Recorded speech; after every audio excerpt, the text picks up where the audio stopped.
news, Lobbyists are fed up with politicians accepting their money and then not coming through. opinion, When the automated police force orders you inside, that's just them doing their job. remix. Even lost my job partially due to the whole global warming issue. Increase in oil prices. This guy's scared. This is Top Story with Kelly Klass and Jill Skeen, I've been a listener for about 20 years. I'm talking to you makes me feel better. where the news meets your opinion. Pick up the phone and talk about it. 736-0300. That's 736-0300. Now, here's the hosts of Top Story, Kelly Klass and Jill Skeen. Good morning and welcome to Top Story. By the way, Raindrops are falling on my head, and just like the guy whose feet are too. I don't think this is the 150-year storm again. I think this is just a little shower. Don't you think? That lightning last night and the storm, I was surprised. I haven't heard we too get many that of those. every once in a while. Yeah, not too much. Well, And it it's was nice, more often though. than ever 150 years. Yeah, back in 1986. Don't tell me about that No, story again. No, we I remember the we get storm in lightning every year. 1986. Yeah, but we have lightning and rain, and I don't know. It sounded like an eastern storm. I was kind of like, this is nice. Well, I don't know. I heard the thunder during the night. Yeah. And it didn't sound all that close. So I I don't was know, kind but of glad of that.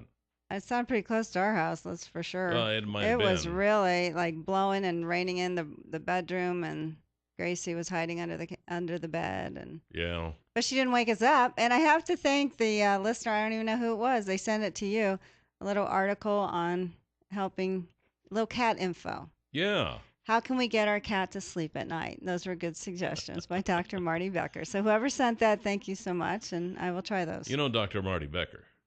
I can't picture Dr. Marty Becker when he sent he's it. from Twin Falls. I didn't know Dr. Marty Becker. Yeah. Well, I appreciate the article. I don't know if he still does. Well, he used to do a thing on Good Morning America on pets and everything, and he really kind of made it big. Well, I know. I heard the name and it sounded familiar, but I can't picture him. And I always, and I watch Good Morning America. Like I met tape it. him a few years ago. I used to help him on his computer. Oh, you did? Nice guy. He wasn't Very the one who nice sent guy. that article, though, was he? He did. Well, I think I don't know. The article was written by him, but I don't know who sent it. He didn't send it then. I don't think he sent it. I don't know who sent it. You sent it to me. I just sent it to you. I got it as a message through Facebook. Oh, that was sweet. So anyway, thank you to whoever did that. And I should have paid more attention to the name. I'm sorry I didn't. I thought, oh, this is for Jill. I'll just forward it to her. Clearly, anything with cats goes to Jill. Well, it said, please let Jill know about that this. was nice. I know. Yeah, It's nice. No, I'm feeling more rested. Thank you. Okay, good. And Gracie, I think, is Good. happier. Hey, we're going to find out about, there's an event coming up with Special Olympics. Mm-hmm. And so we're going to be finding out about that. We've got the Miss Africa. Yeah, the first Pageant Miss coming Africa up. pageant. That'll be interesting. We'll be talking about that next hour. Yes, and we have the cops, and we have... We have Gary Moon and Debbie Burr from Xavier Charter School. The school just got some recent recognition, and we're going to talk about Xavier Charter School here in a little while with Gary Moon and Debbie Burr. Yeah. So should be Especially with interesting. school starting.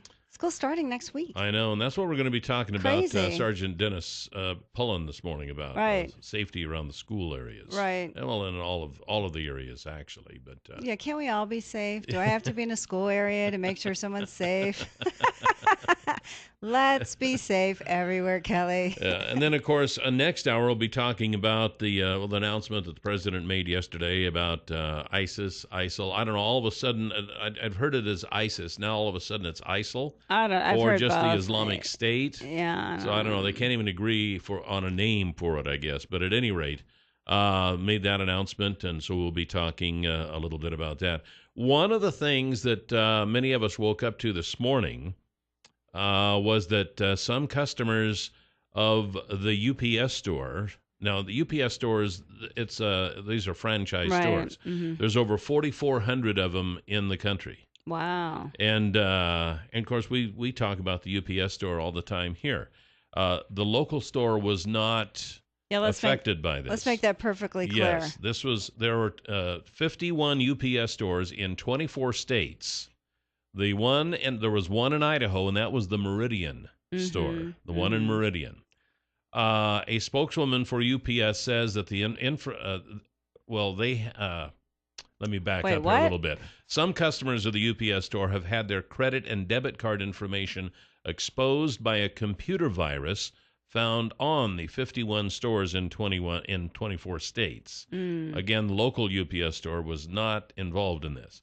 But the list includes the Meridian store. A spokeswoman for UPS says information includes names, card numbers, and postal and email addresses from about 100,000 transactions between January 20th and August 11th. So nothing important. No, of course not. Yeah. UPS Incorporated said that the Wednesday that it was among U.S. retailers who got a Department of Homeland Security bulletin about the malware on July 31st. The malware is not identified by current antivirus software. So they didn't really know until they got the notice? Apparently not. Wow. The company is not aware of any fraud related to the attack. Atlanta-based UPS said it hired a security firm that found the virus in systems at about 1% of the company's 4,470 franchise locations. At many stores, the intrusion did not begin until March or April. But that kind of begs the question of our credit and debit cards that we use. Now, it's my understanding, first of all, when that big one happened with Target, I mean, that affected a lot of people. Oh, millions and millions. In the millions. Millions. I think they initially said 70 million, but then it jumped to like 130 million, something crazy like that. And they've spent 90 million on settlements. Target has. Well, that it begs the question, and now I understand, and in fact, it came out during this time of the Target deal, that in Europe they don't have that problem because they use a different technology. They have a little RFID chip in their cards over there. And here in this country, we still use the magnetic strip on the back of the card. Right. So I don't know why we haven't updated our technology, but are you a little bit leery of using your card anymore? I mean, has it changed your purchasing habits? Are you paying in cash? Going back to cash. I'm thinking about it. I think about it, and I hate to say this because I like Target, I do, but I think about if I purchase something there, I'm going to use cash.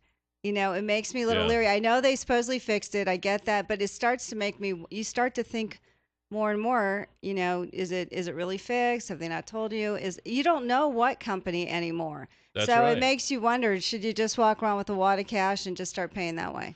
So to you, our listener, are you a little bit leery of this? Have you started using more cash? Maybe you never started using a card. A lot of people are leery of the cards to begin with. Yeah, Tom doesn't use a debit card. Really? He's old school. Just uses cash and check? He uses cash and he'll use credit card, but he doesn't do debit. Well, I don't do debit. Well, some people where you do a debit and you punch in a code and it takes directly out of your account. That's the way mine is. Only mine acts as like a credit. Well, I don't have to put in a PIN number. Then I think yours is more like a credit card. It's a cash card is what it is. I swipe it and I sign it and that's it. It takes it out of my account immediately. Yes. Yes. Well, anyway, some people don't do that. Some people just, pay with cash. So I don't know. Has it changed your purchasing habits? It definitely makes me think twice. Yeah. 3 times, 4 times. And online banking, very disturbing to me. I still don't do that. I do not. Oh, yeah. And I won't. I do. Most people, I think, do. Here's the deal. With whatever it is like today, what's it going to be like in 5 or 10 years? Oh. It's just going to get worse because the crooks get more clever. Their little games or their little inventions that they use to do this. I mean, they're even when you go to gas stations, they have found other scanners that are attached to the pumps that read your card information at the same time the gas station does. Yeah. And, it's disturbing. It's disturbing. And you think, why don't they put their genius to good instead of evil? Think how many things they could, I don't know, solve. Maybe they could solve cancer with all the energy they put into all these stupid devices they're coming up with. Obviously they're out, pacing all of us Why not use it for good? I think because they can make more money being a crook. Yeah, That's what it amounts to. And then it's probably tax-free. But a lot of these who are doing this are not even located in the United States. Right. A lot of them are overseas. Russia, China, wherever. That's right. You don't That's know where right. they are, actually. You can have a computer anywhere. And, of course, that country is not all that interested in finding them and prosecuting them because it's not happening in their country. Why would they care? And in this country, we can't do much about it because they're in that country. So, boy, talk about a license to steal. Maybe we will just all go back to cash. Because some people think cash is going to be eliminated anyway. Well, it will be. It will be. So I don't know. Some people think it'll be worthless anyway. Look at it. Look how it is now. It's I don't carry much cash with me anymore. I mean, not that I ever did. No, not you that did. I ever had much to carry. When did you carry a lot of cash, big guy? When were you just throwing hundreds around? When was that 100 burning in your wallet? I will say Come on, tell me. It's easier to spend it by swiping the card than it is to pulling that cash out of the wallet. Yeah. There's cobwebs in that wallet. Oh, man, I'll tell you what. George Washington squints every time I open my wallet. What the heck? What happened? What's happened to Kelly? He's lost his mind.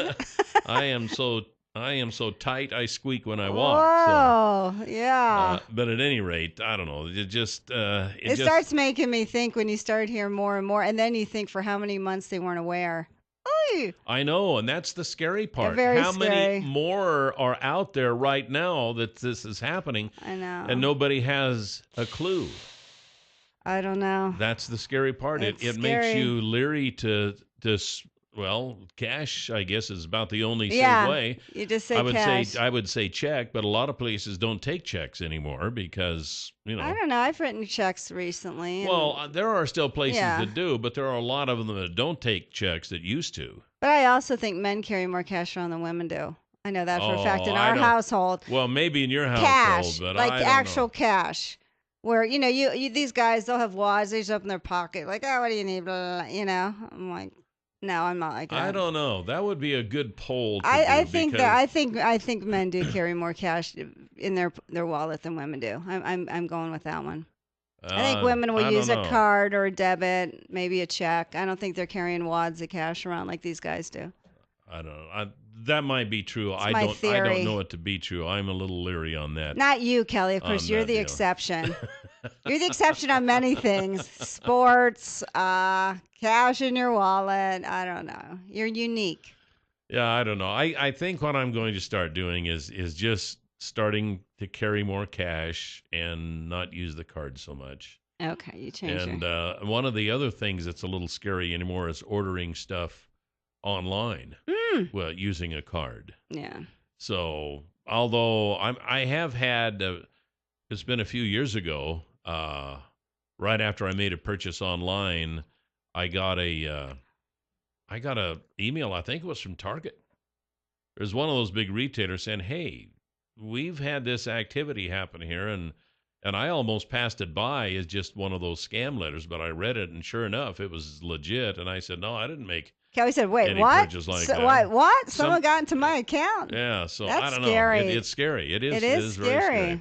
Anyway. Coming up, we're going to be talking about the Special Olympics right here on Top Story. 7360300 is the number to call. Yeah. 7360300 is the number to call this morning on Top Story. And thanks, Jill. Why, did that come on the air? Oh, yeah. Did Jax? No, I didn't hear Jack. Oh, you didn't hear Jax? No, I didn't hear that call. Oh, I was responding to Jax. Oh, okay. See, you can't hear in his headphones if not. That's my story, and I'm sticking to it, right? Yeah, so I guess my yes came out. Sorry. We have Jack Johnson with us from the Jerome County Sheriff's Department, and also Jen Wessendorf from the Jerome County Sheriff's Department. Twin Falls Twin Falls Police Department. I'm sorry, I gave you I'm just moving you around at random, That's okay, it's all good. I know, I don't know. Sorry about that.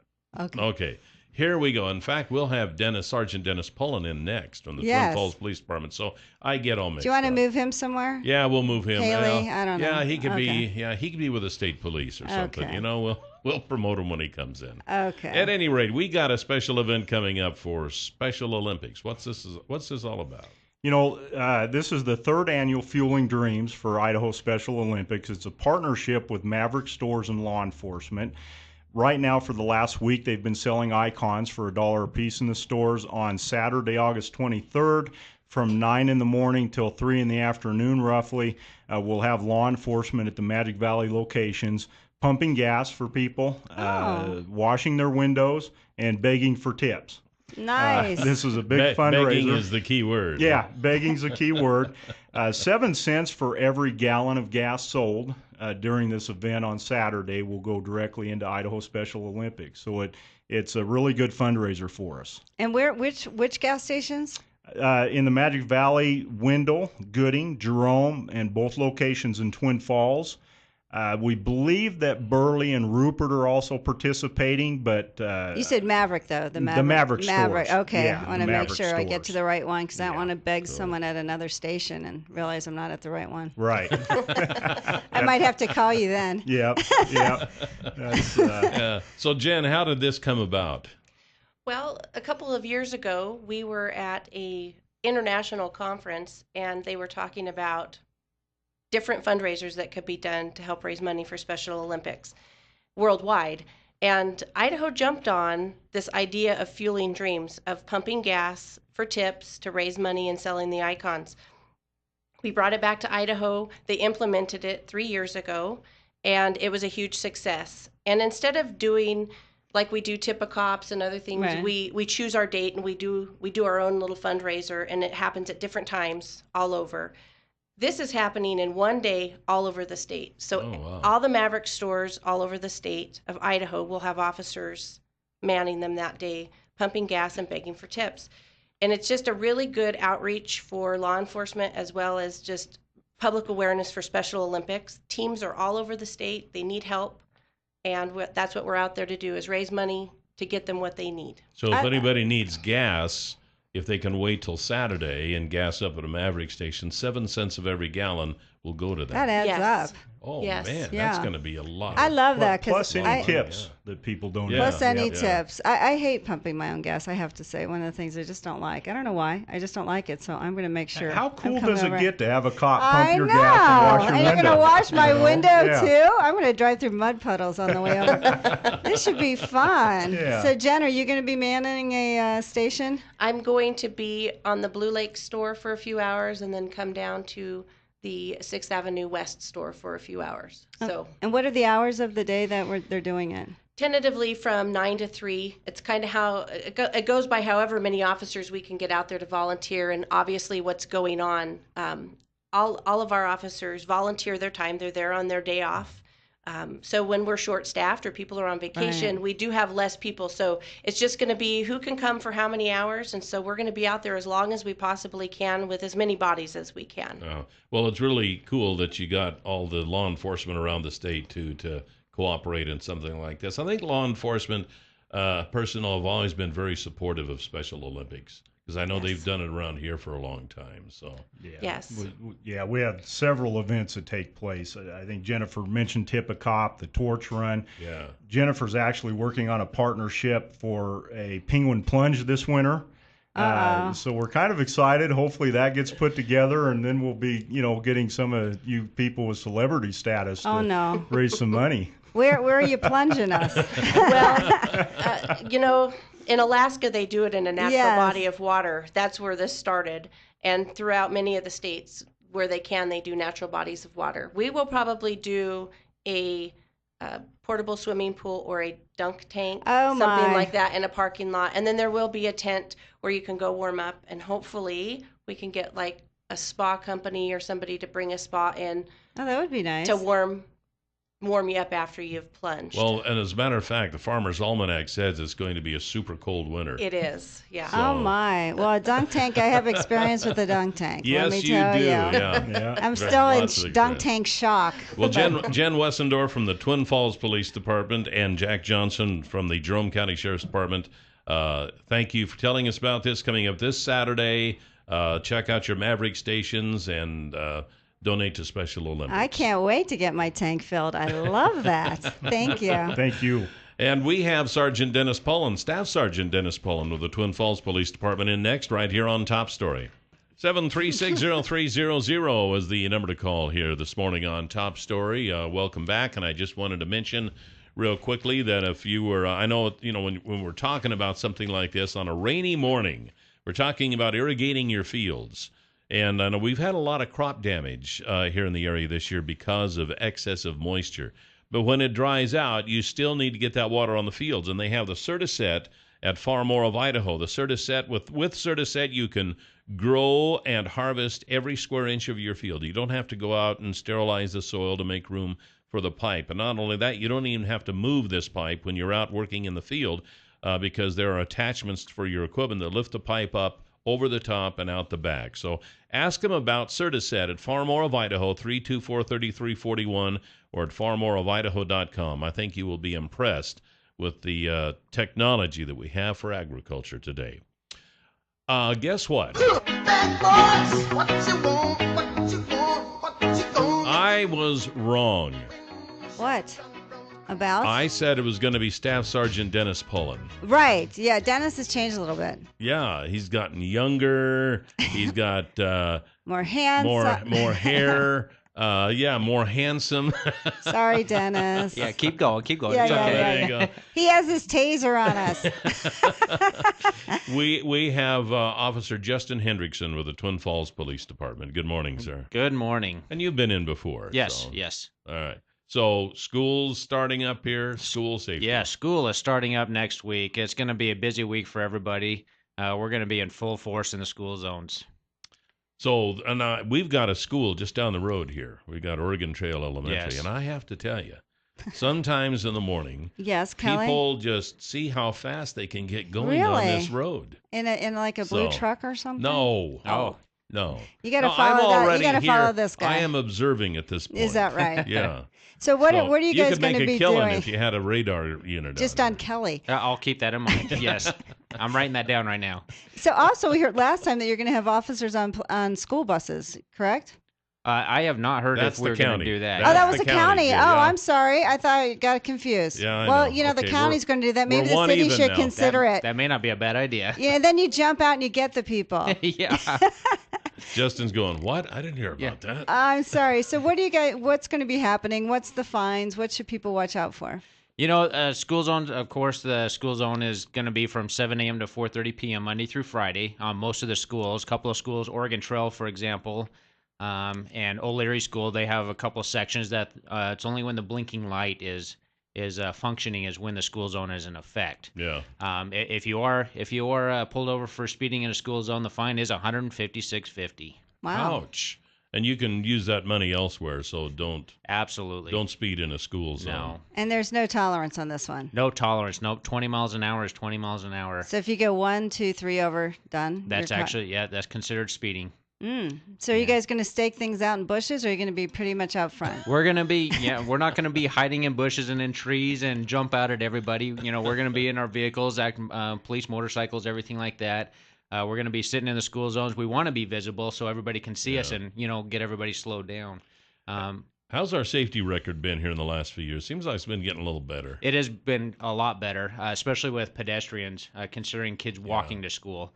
That's another big issue that we've been having, that we've been trying to enforce the pedestrian crosswalks and vehicle stopping for pedestrians. So we've been really enforcing that, especially in the school zones. So go ahead. No, I was going to say, what about parking in the bike lanes in front of the schools? What does that do for you? That has been a big issue, especially over at Perrine Elementary and over at Sawtooth. We've been having a lot of issues with parking in the bike lanes. It is illegal, and we do try and enforce it when we can. It is an ongoing issue, and we just tell everybody, if there's a different parking place that you can park, to find somewhere else to parking in the bike lane, we will fine you for it. How much is that fine? The fine is $35 for parking in a bike lane, so it's not quite as much.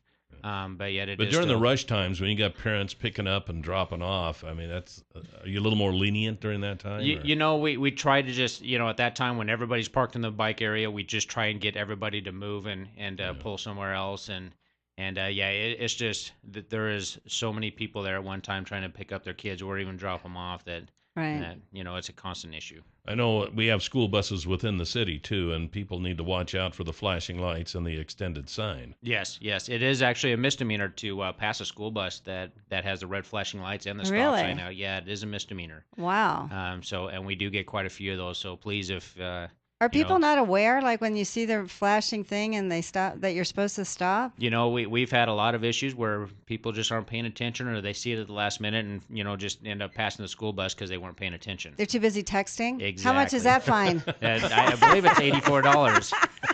Okay, everyone knows all the amounts of the fine. Stop doing this, people. Save your money. Exactly. Save your money. Convert it to cash. Yes. All right, Officer Justin Hendrickson from the Twin Falls Police Department. Thanks for what you do, and we appreciate you coming in. Out there. Thank you, guys. Going to talk about Xavier Charter School next, right here on Top Story. 7360300, the number to call here this morning on Top Story. Welcome back. And we have with us this morning Gary Moon, who is the head of schools at Xavier Charter School. And we have Debbie Burr, who is the chairman of the Xavier Board.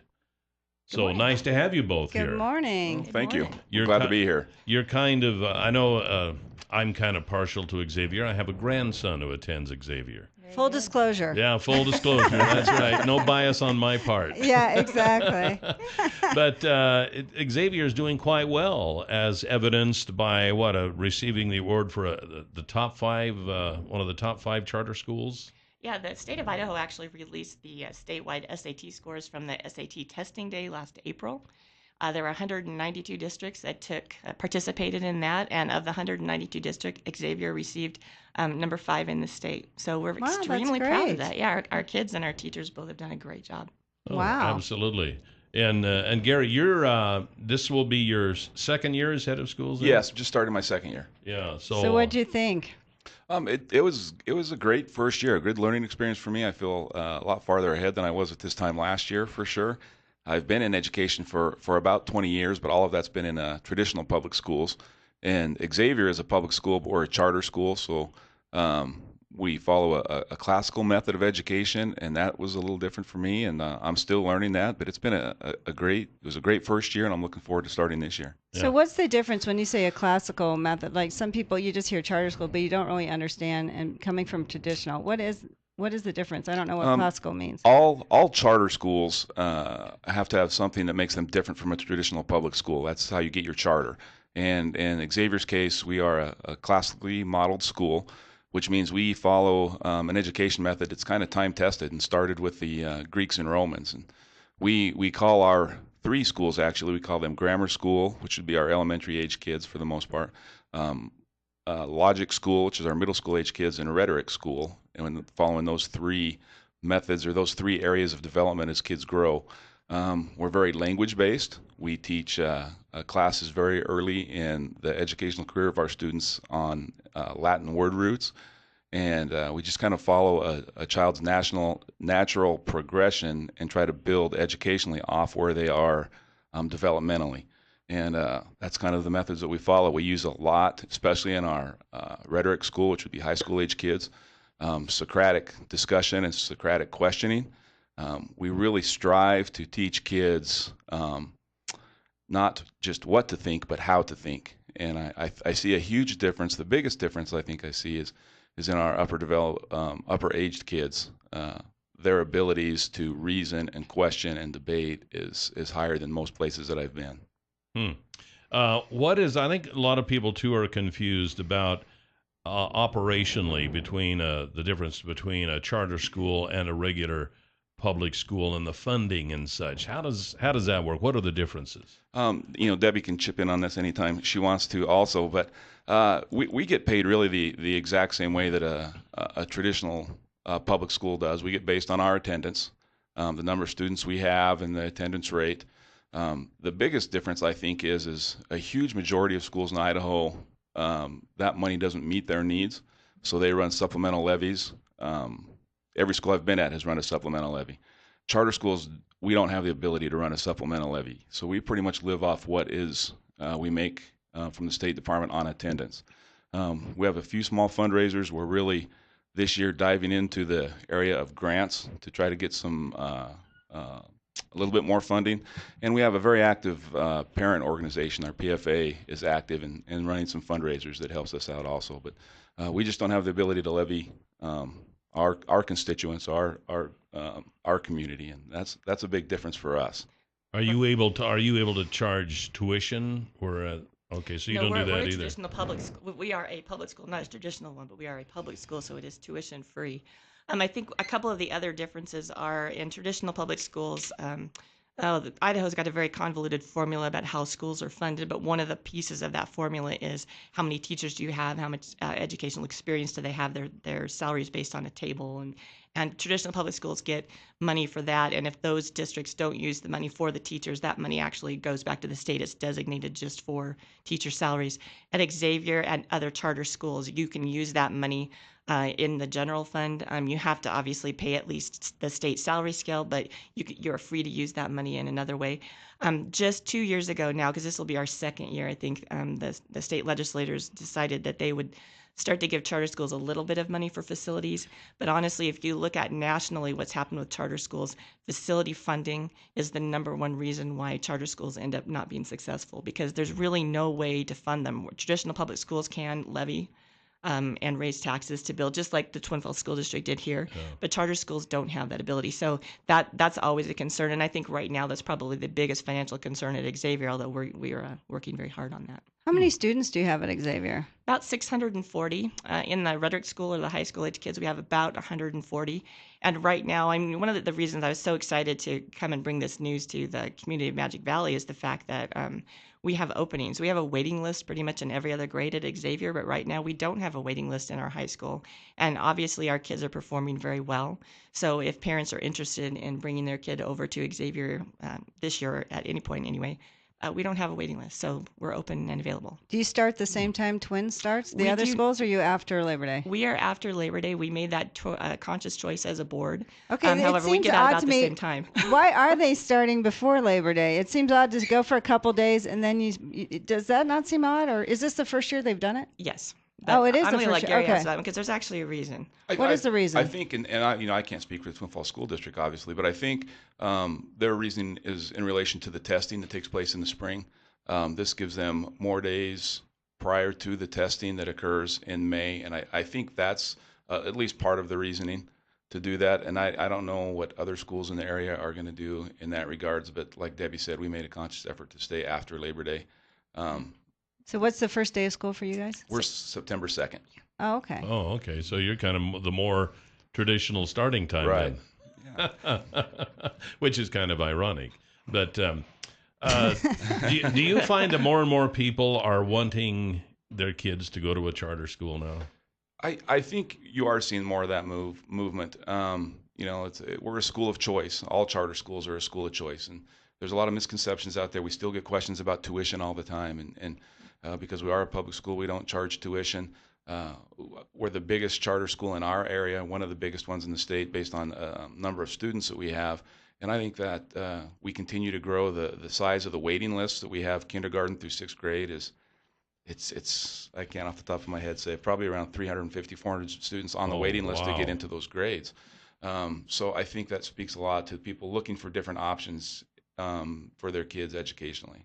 And I'm going to speak now just as a parent. I mean, as a parent, I got involved at the board over at Xavier. I was interested in taking my kids wherever I could take them, where I felt like they would really be prepared to go to college. That's where I expect my kids to go. Right. So I just was looking for an alternative. Didn't have to be traditional or whatever. I just wanted some place where my kids could go that I knew that they would be prepared well. And I found it at Xavier. So what's the rate of high school graduates from Xavier actually going to college? Because we know it's pretty bad overall for the state of Idaho. I think 1 out of 12 complete college in the state of Idaho, which I think is one of the lowest of all the states. Do you know what your percentage is or what your rate is? I don't know the rate off the top of my head, and we're just collecting that data. We collected it for last year's graduating class as our first really complete set of data. It's become a priority for us to start to do that. That was our fourth graduating class. So as far as kids that complete college, we're just right at that point now where we're going to start to see that. A huge majority of our students do go on to college. I can tell you, we had 17 graduates last year, and those 17 graduates combined were offered around $275,000 in scholarships, and we have students that go here to CSI. We have students go to University of Oregon from that class. We have a student going to William and Mary in Virginia from that class. So we kind of run the gamut on where students go, but a majority of those students do go on to college, at least for that first year, and that's something that we are tracking now. And that information we collected on last year's graduating class, we've mailed out to everybody that's graduated, and we're waiting to get that back so we can kind of. And that would be kind of interesting to see what the statistics are, because it's pretty poor in Idaho overall. It is. I feel really strongly that it's going to come back favorably, and it's something we want to use to kind of market our school. As Debbie said, we have openings, grades 7 through 12, and that's an area we really want to grow, and that's going to be a focus of ours. The SAT results we got that were put out by the State Department this week are going to help us, I think, and we just want people to know what kind of product we offer and what students can gain by coming to Xavier. We're talking to Gary Moon, who's head of schools at the Xavier Charter School, and Debbie Burr, who is chair of the Xavier School Board. How does a charter school start? Is that a little different than the traditional school? I mean, somebody decides, I would like to start a charter school, and it kind of grows from there. Yeah, that's exactly right. All charter schools start with an idea. And in our community, Xavier Charter School just grew out of the idea of two educators who'd spent most of their life in education deciding that there had to be a better way, a different way that they thought they could get better results. And so how that ends up happening, they've changed it a little bit. When it first started, you had the Public Charter School Commission, and charter schools were either authorized through that commission or through their local school district. Xavier is authorized through the Public Charter School Commission. But now there can be other authorizers. That went through the legislature last year. So now there are other people who can authorize charter schools. But in general, you have to write a charter, make a petition to whoever you want to be your authorizer. The chartering process is very rigorous because obviously they don't want to be giving taxpayer money to something that doesn't have a chance of really working. So you have to have a business plan, you have to have an educational plan, you have to put all those things together and make the petition. In general, I would say it probably takes 12 to 24 months to get that through the process. Yeah. And what about the curriculum? Because there was a charter school, I think I don't know if it was in Nampa somewhere a few years ago, where they were, it was more religious based, which was a problem. How do you come up with the curriculum, and does it correspond with standards, for other states? And, right now we're dealing with Common Core and standards so that, a third grader in Idaho can, go to school in Massachusetts. I think that's a great question too. And really, as part of that chartering process, everybody's coming up with this idea. We think we could do something a little bit different to get a better outcome. And generally, you must come up with use a curriculum that's got some data behind it. It would be pretty unusual in our state to say, I want to do a charter school, and I really think this is going to work, so let's try a grand experiment. I don't have any data on how we're going to teach or what we're going to teach, but have faith in us. Right. That would be very difficult to do. So the curriculum, the classical education curriculum that we have chosen to follow over at Xavier is called Core Knowledge, and it's got some great data behind it, and obviously it produces a pretty good product. But that's, you can come up with whatever you want to, but to get through that chartering process, you're going to have to demonstrate that your curriculum that you've chosen is going to produce results, at least has. Does this seem that you have fewer discipline problems at a charter school than a normal school, or is that just kind of a myth? Based on my experience, and again, I've been there 1 year, I'd say we do have fewer discipline problems. I think a big reason for that is our kids are very busy at school. There's not a lot of idle downtime.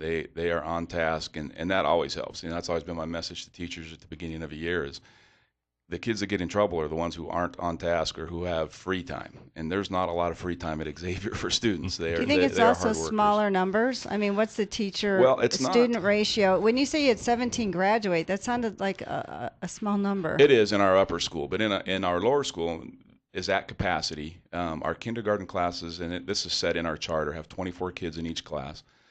First through third grade have 28 kids in each class, and then fourth through sixth grade have 33 kids in each class. Wow. Those are large class sizes. That's large. It's very large, and we have very few discipline problems again because it's very structured. Another big thing that helps with that, I think, is we have a lot of buy-in from our parents. It's not easy to be an Xavier student. It's challenging. It's not easy to be an Xavier parent. We ask a lot of our parents. We ask 20 hours of volunteer work each year, and we have parents that are very active and very supportive of our teachers and our educational process. And so I think those are a combination of things that help us with reduced discipline problems. Now, we're just about out of time, but you said you do have some openings. So how do they go about getting in? call the school. What's the number? Call the school. Our phone number is 734-3947. And one myth I'd like to maybe displace about charter schools in general is we don't handpick our students. Whoever's the top of the waiting list is in if they want to come in. We have them come in usually and sit and watch a class, go through an interview so we can explain to them what we're about. But if they want to come, they come. We don't handpick students. Anybody that's at the top of the list gets in. Gary, what's the number again, slowly? 734-3947. Okay, great. Gary Moon and Debbie Burr, thank you very much for telling us about Xavier Charter School, and congratulations to the great job. Thank you. Yeah, best of luck this school year. Yeah, we'll take your conversation next hour right here on Top Story. And welcome back to Top Story, 736-0300, just like the man said. Hello, Jill. Hello, Kelly. Where's our Raindrops song? Oh, I don't know. I played it last hour. I know, it's so I don't know. nice. Should I play it? Is it still raining?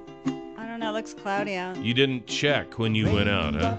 No. That was... I had a task to do. I see. I didn't make it out of the hallway. Okay, all right. Well, boy, we had quite a thunderstorm last night, I guess, and I guess a little bit windy in some areas. Mm-hmm. So. What's the temperature right now? The temperature, as we speak right now, currently at the present time. Yes, KLIXcast? Is 64. Wow, balmy. Yeah, okay, a balmy 64. For August. Actually, I have to say it feels pretty darn good. It does feel nice. I was kind of sitting out on the deck a little bit yesterday, and it was at that time it was a little bit warm and muggy. Mm-hmm. So when it cools off and get that little breeze going and the clouds up, nice. I kind of like that type of weather. No, I don't nice. like it when we get a bunch of rain and it ruins crops and everything, but I do kind of like rainy type cool weather. Yeah, it was a nice change. It was Yeah. definitely a nice change. But if you had this like every day of your life, like Seattle or Portland or whatever, you'd be like, Yeah, just I know. drizzles on you agreed. every day. Yeah, I imagine are the suicide rates pretty high in Portland? I don't know. Coffee drinking's high. Well, It keeps you stimulated, keeps your blood sugar up. oh really? Yeah, it's probably they drink more coffee out in Seattle than anywhere. It surprises a lot of people when they realize that I don't drink coffee. Yeah, they're I probably never wondering have. what you're drinking. I know people ask me, what am I drinking to do the show? I And I'm go like, for the harder stuff. Yeah. Do you have any idea what's in this cup? It's not any particular reason. It's not a religion, not my religion or anything like that. I just never drank coffee, and I still don't to this day. No, but So- you drink soda, and I don't drink soda. I know. So I know. there you go. I drink a little soda once in a while, and I get those Colored little, water. those colored water flavor things, the Mios or whatever they are. I get those. I have no and idea squirt them what in they a are. cup of water.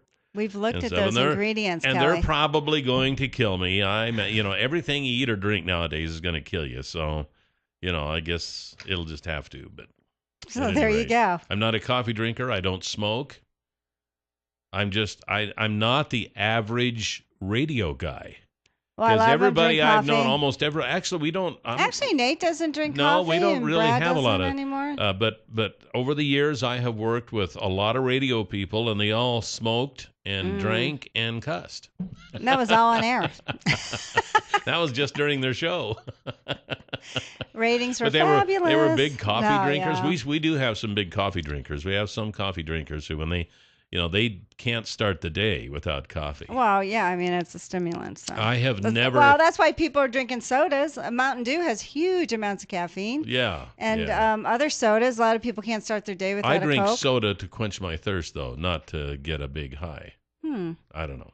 At any rate, we do have some news to talk about this hour that we weren't able to talk about last hour. We just kind of got right into the deal on the cash cards and such.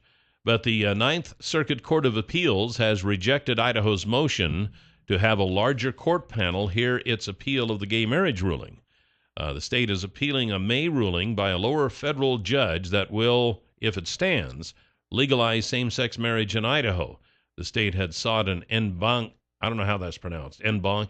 hearing on the case, which is a hearing by a panel of 11 judges from the court rather than the usual 3, arguing that the question was a consequential constitutional question of exceptional importance and urgency that justifies the unusual step.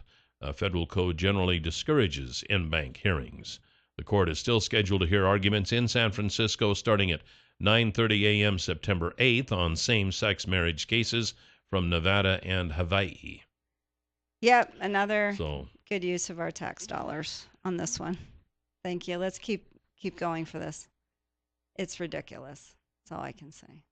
Next. You know, I don't. We've next, talked about it. I know we've talked about this. Let's ad keep nauseum. appealing and building up the legal fees for what? A lot of the folks I've talked to, even if you were against same-sex marriage, it does seem pointless to continue to push it in the courts when the courts are deciding otherwise. Right and left, all across the country. And so I'm thinking maybe you should retreat and save your money. You know, because Idaho's so flush with money. So, well, I know. We're so flush with money. But at any rate, yes. I don't know. I just see that as that's a deal we've already lost. So, and the other side would say, they know what, we've already won that. So that's just the way it is. An Army sergeant held as a prisoner of war in Afghanistan for 5 years wants to go back to college once the investigation into how he was captured by the Taliban is finished. Sergeant Bo Bergdahl is in a holding pattern doing administrative duties at Fort Sam Houston in San Antonio, according to his attorney, Eugene Fidel, a military justice expert who's also visiting lecturer at Yale Law School. But any discussion of where Bergdahl wants to attend school or what he wants to study is way ahead of the target. So they're saying, you know, this is going to be a while, so don't make any decisions yet. We could, you know, go into the background of Bergdahl, freed on May 31st and such, but I think everybody living in Idaho pretty much knows about Bo Bergdahl. Wow. He is back on active duty. He's got a desk job at Fort Sam Houston. Now he's thinking, when this is all over with, I want to go back to college. You know what? And maybe he decided he wants a new path for his life, and I say good for him. I mean, you have 5 years to think about it, like, you know, probably not knowing whether you're going to live or not. Now he's probably thinking, you know what? I want to do something else with my life. So, you know, good for him. Well, things were a bit easier in Ferguson, Missouri during the night. I went through several stories on this morning, and I thought it's going to be ridiculous to try to cover all of these stories. So I just went through and kind of summarized of a brief summary of the last day or so in Ferguson, Missouri. Last night, only 6 arrests after 47 from the night before. There were only a few protesters who were finally dispersed by thunderstorms. Maybe that's what they should have done. Brought in the thunderstorms a week ago. Brought in the water trucks, I guess. I don't know. Not the water trucks, thunderstorms. Talk to Mother Nature. A small hubbub arose Wednesday when 2 protesters held up signs supporting the officer who shot Brown. One read, "Justice for Police Officer Wilson." And then yesterday was so peaceful that the state troopers had time to go buy a basketball for neighborhood youth and a net for their goal, which they installed. U.S. Attorney General Eric Holder visited Ferguson yesterday, which seemed to quell a lot of the unrest. With the weight of Ferguson on his shoulders, the Captain Ron Johnson from the Missouri Highway Patrol had forgotten his own wedding anniversary. Holder told Johnson, "We'll write you a note." I mean, what that man's been through. And when he first took over, they had the first night of peace. And honestly, they should have just kept it that way instead of bringing in the tanks again and whatever. And he can relate to the community. He's been raised there. He's African American. Do you think that was appropriate for him to bring up? About in my earlier years, I was harassed by the police. Who? And they did that. Are you talking about Eric Holder? I'm talking about Eric Holder. Sorry, I kind of when you brought that up. Well, I mean, I think part of it hits a chord. Like, yeah, he's been harassed. Obama's been harassed. We've had, you know, like I said, the African American attorneys at Reebok. I mean, I think he can relate, and I think it touches a chord. And you know, you relate to your audience, you relate to someone, you relate to the community, and saying, "I understand. I've had that happen." But do you think it was appropriate to bring it up on this type of a scale? Sure. I mean, maybe in a private conversation might have been one thing, but when you're talking about it in front of the entire nation, they have already reached a conclusion. You can tell that by the way they talk. He brought it up in a speech he did on race a while ago. I don't know if it was a year or so ago. Well, again. And he brought that up again. And I don't see anything wrong with it. It's like, I can understand this. I've been profiled. I think every black man, especially in the cities, New York, Washington, whatever, have been profiled, looked at twice when you're in a store. I mean, they had that case of the kid buying an item at Barney's.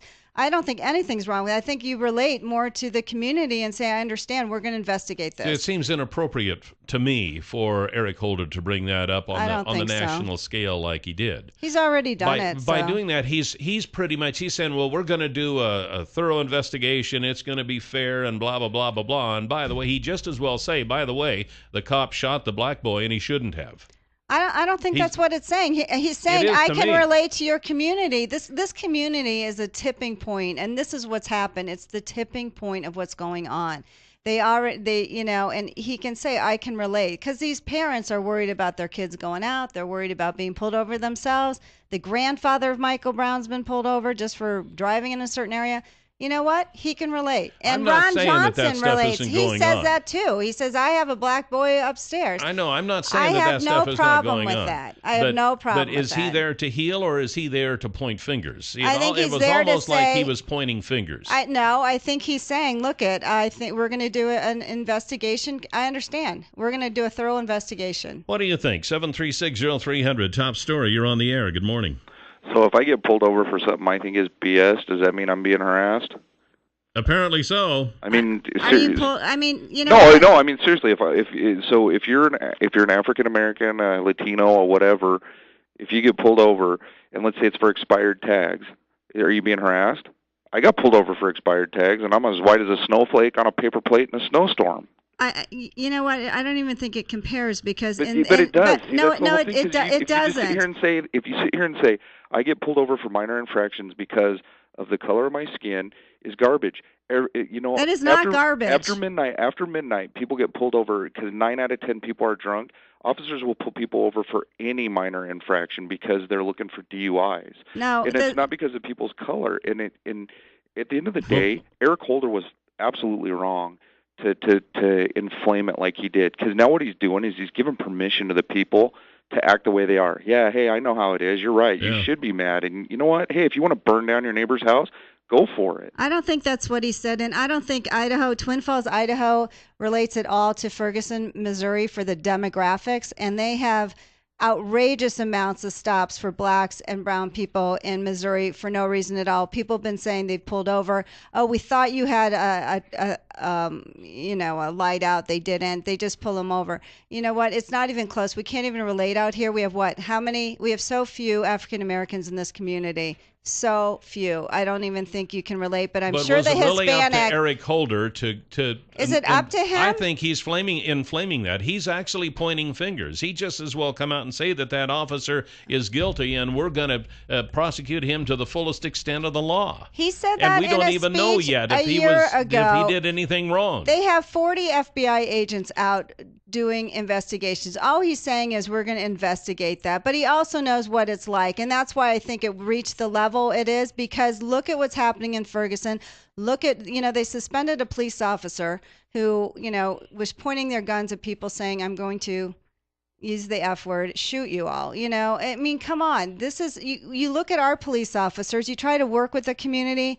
It's so adversarial. I have no problem with that. He can relate to it. But I understand. But when Eric Holder goes there and says, I can relate to all of this, I was harassed too. What is wrong with that? Is Ron that he Johnson just as can well relate. Say, all these cops are out to get you, folks. What you're doing is just fine. That's just about what he said. Look at what the cops were doing. Tanks for, pointing guns at people that were trying to get into their house. Is that appropriate? Would that happen here to us? No. 7360300 is the number to call. 7360300 is the number to call here this morning on Top Story.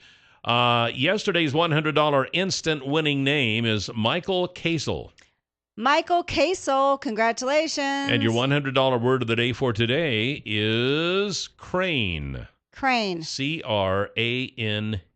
Crane. Now, that could be a big piece of equipment, or that could be a bird that stands on one leg. I've seen those out where we live. Beautiful. Oh, huge. Yeah. Gorgeous. We have a lot of beautiful wildlife around here we don't even know about. No, we don't. But anyway, back to the deal here. You can go to our website at newsradio1310.com. You can click on Word of the Day, type in crane, C-R-A-N-E, and you could be a $100 instant winner. So what do you think? Was Attorney General Eric Holder out of line yesterday, or do you think he's just trying to do his job and quell the issue, or did he have ulterior motives? 736-0300, top story, you are on the air. Good morning. Hi. Yeah, I think he was out of line, and I think the governor should be impeached. This is so out of hand, this story over there. What about the shooting in Salt Lake? How come it didn't make the news?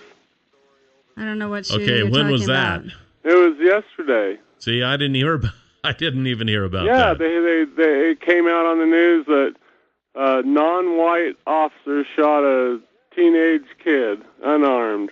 Was the kid, what color was the kid? White. Oh, that's interesting. I didn't know about that. And the police officer just happens to be black. Interesting. But you know what? It's the history of what's happened in this state for years and years and years.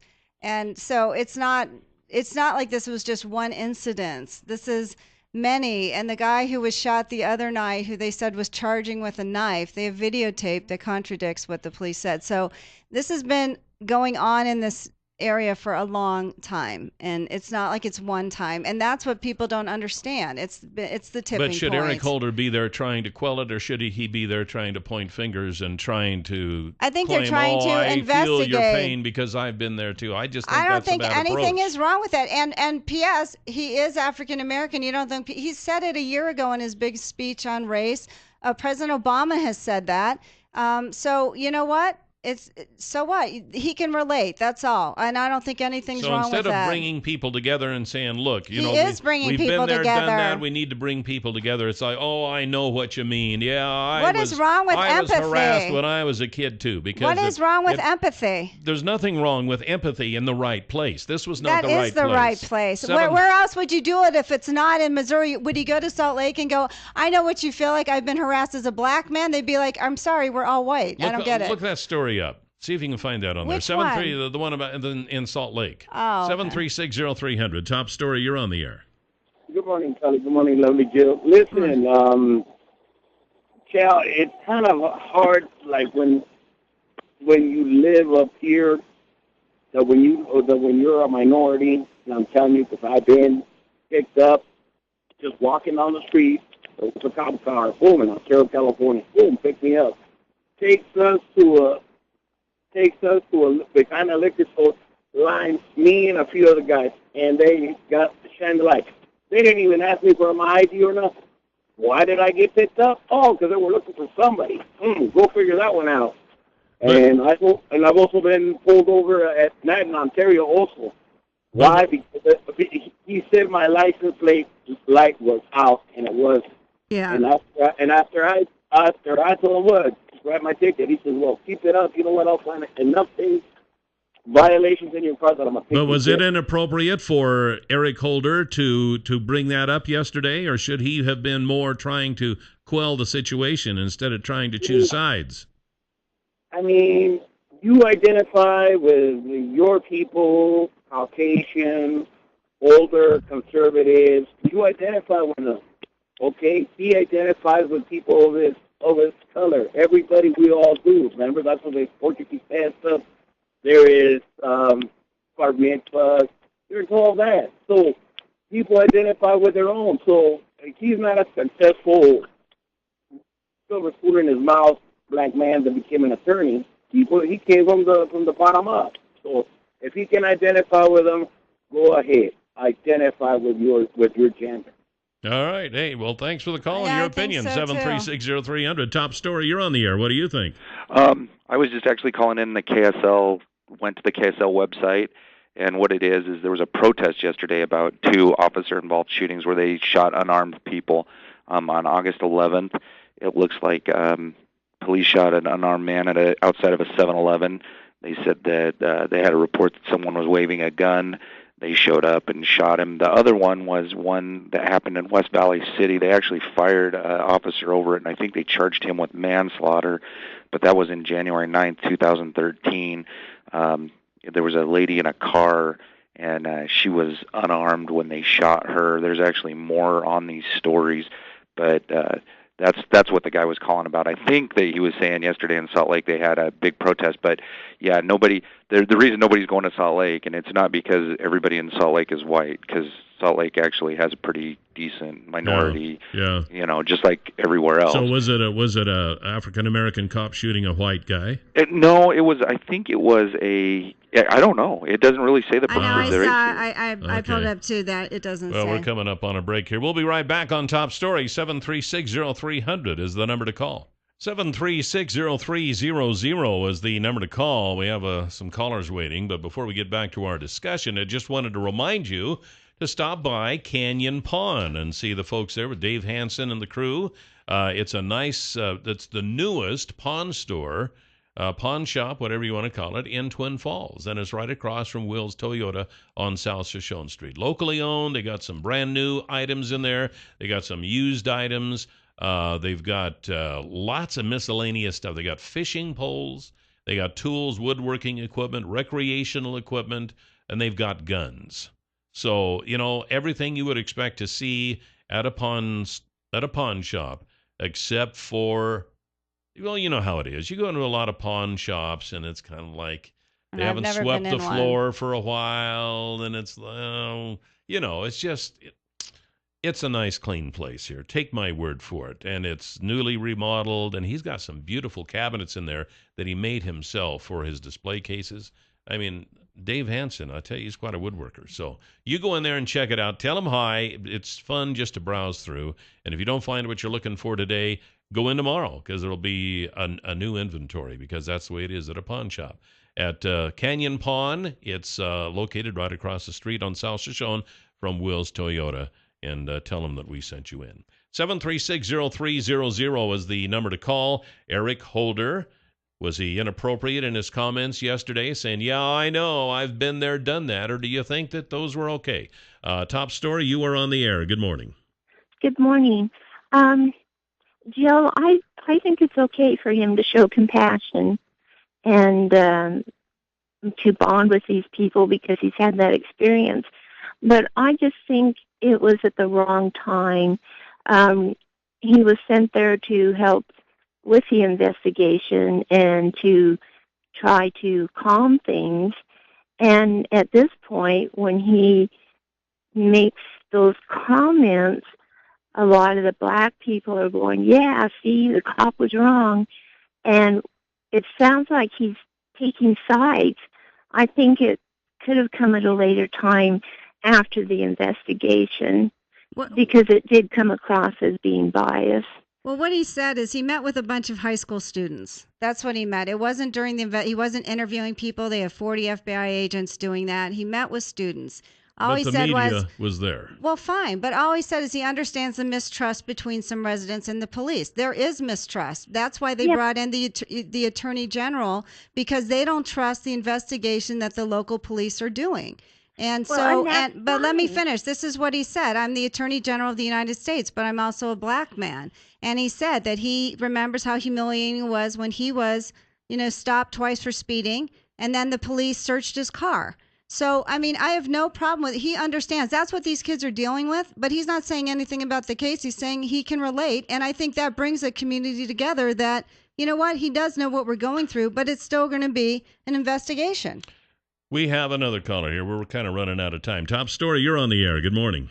Yeah, I'm sorry, but our leadership in this country, they're a bunch of charlatans. Every time they bring up race, every time that they say, oh, I'm a black man and I've experienced this before, blah, blah, blah, they forget why we immigrated to this land, and it was for justice. We're a nation of laws, not a nation of men, and they should leave race clear out of it and let the law do what it does.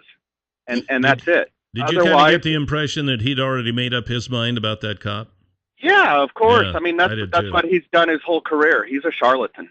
You know Pure what? And simple. They actually didn't immigrate here. They were brought here as slaves to this country. And you know what? It would be great if race wasn't put into it. But when you have a disproportionate amount of black men being stopped, according to the population in Missouri, for whatever reason, no reason at all, that you're automatically nobody's disputing that.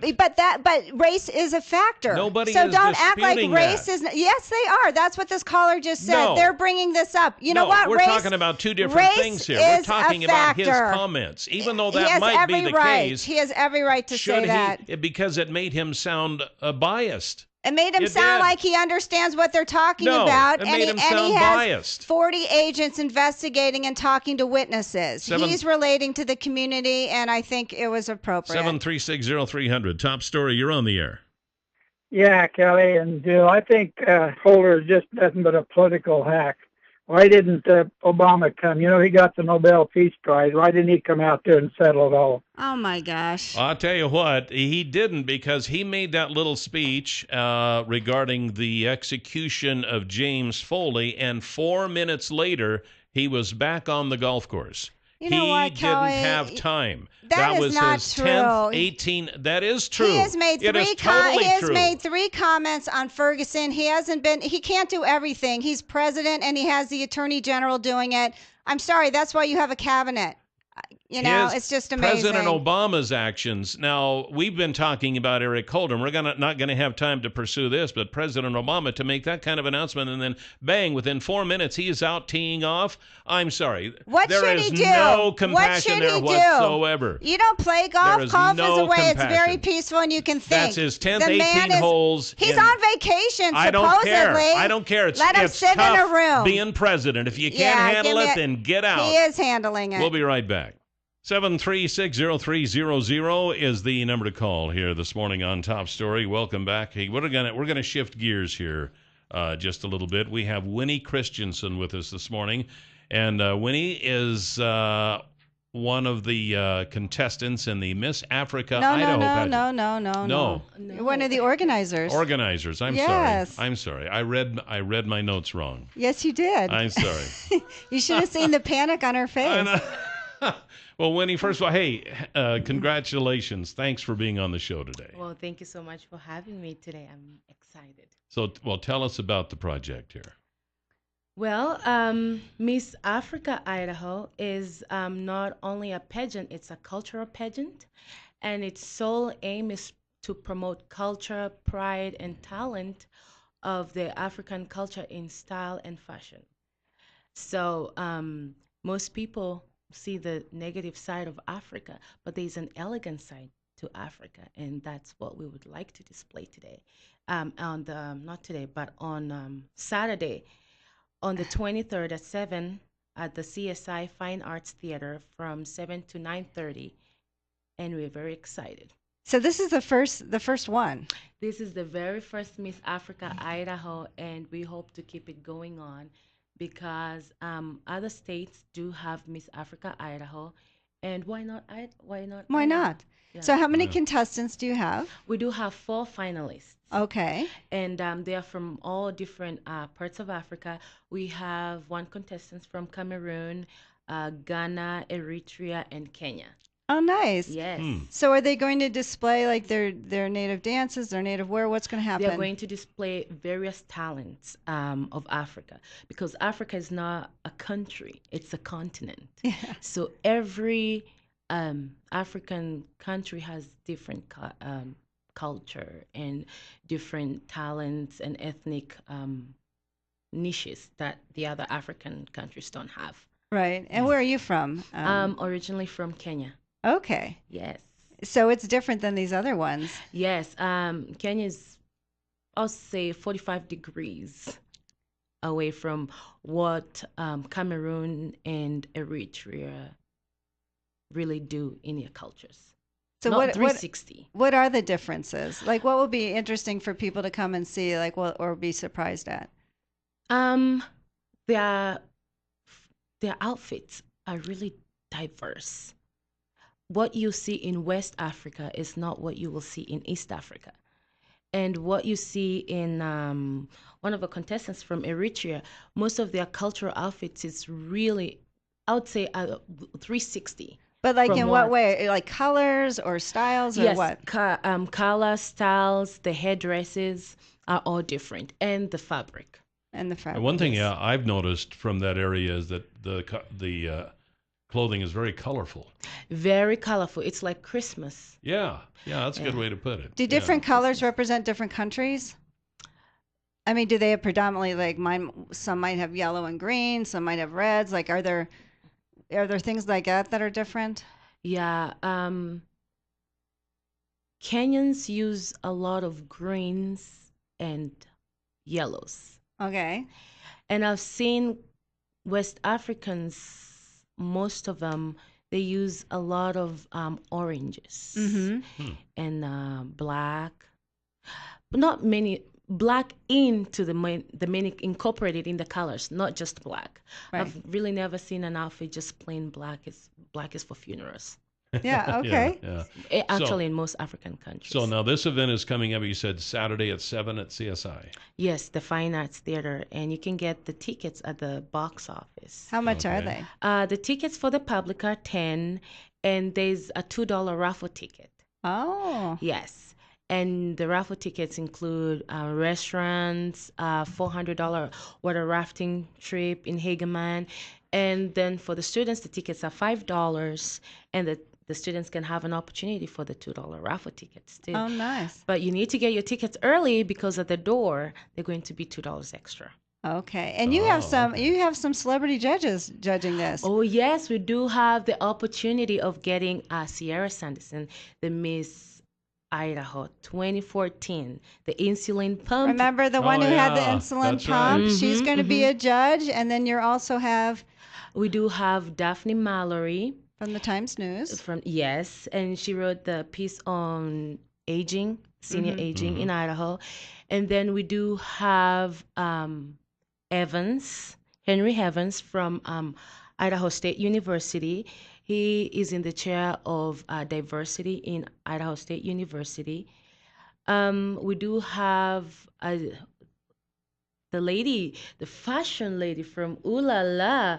Her name is Layla. Layla, that's right. So I paused because I wanted to emphasize on the fashion. Good comeback. So this should be fun. So they're gonna do talents, and what's different from a normal talent? Well, we will have an interview section of it. Okay. And then we will have a talent portion of it. We'll have the cultural wear. We'll have the evening wear. Oh, nice. And how they pose and how they compose themselves. Are the contestants from just around here? Or are they from all over the state? We do have 2 from Boise and 2 from Pocatello. Okay. Wow. So this is the first Miss Africa. Yes. Saturday, 7 o'clock? 7 p.m. 7 p.m. to 9:30 p.m. So $10 and $2 raffle tickets? Yes.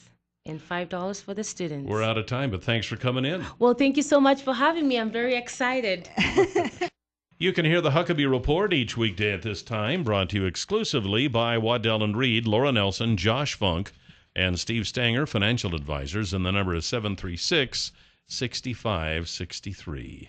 Well, you've heard us talking about Pat Hartzell with Stanley & Company and the Lowen Honey Loader, the Lowen Money Loader. The Lowen manure loader, because my cousin had no idea what honey was. Yeah, out here, honey, manure, it's the same thing, I know. But no, really, seriously, and especially when we have days like this that are kind of wet and rainy, sometimes that kind of exacerbates the honey situation on our larger feedlots and dairies. And so you need to have something that'll load that up and carry it away and put it where it'll do some good. Well, you can do that with the Lowen Honey Loader. And if you want to see the Lowen Honey Loader in operation, then you get a hold of Pat Hartzell, because he can fix it up so you can see one of these. You can kick the tires, talk to the owner, ask all kinds of questions, open the doors, pull on the chains, and, beat on the thing just to see how well it's built. And all of that before you plunk down your hard-earned money, for one. And Pat Hartzell is the guy to contact for the appointment, or if you want to buy one, 280-1167. That is his own personal cell phone number. I know. So you don't have to go through the third order in order to get a hold of him. You can talk to him direct, 280-1167, and he'll be happy to talk to you about the Lowen Honey Loader. And maybe about golf or something, too. I don't know if Pat golfs or not. Well, since it's been raining, it's a little hard right now. Is it really? Can't you golf in the rain? Yeah, you can, but it's not like a lot of people do it. I have done it where you're out there and it started pouring and you got rain gear, but it's not as much fun and you're walking and it's muddy and it's always nicer on a nice day. It's tough work being a golfer, isn't it? You don't know what it's like to I know, golf. I don't. I've never golfed. And actually, I don't drink coffee, I don't smoke, and I don't play golf. It's quite peaceful. And so, there's not I would loud. imagine it would be. So, for me to think that the president's golfing, good for him. It clears your mind. I think about a lot of things. It's like, it's peaceful, it's nice, and you know what? The guy has a tough job, and if he can relax a little, I say he's president of the United States. He's on vacation. You know what? President Bush never golfed during his presidency because he felt it was inappropriate. He actually to have did people golf. over it. Not nearly like then he stopped. He didn't golf as much in his whole terms in So office what? as He Obama does in a month. He worked out every day for 2 hours and rode his bike. Does that make it any better? Should a president go home and sit in fetal position? What should the man do? He can't do anything right.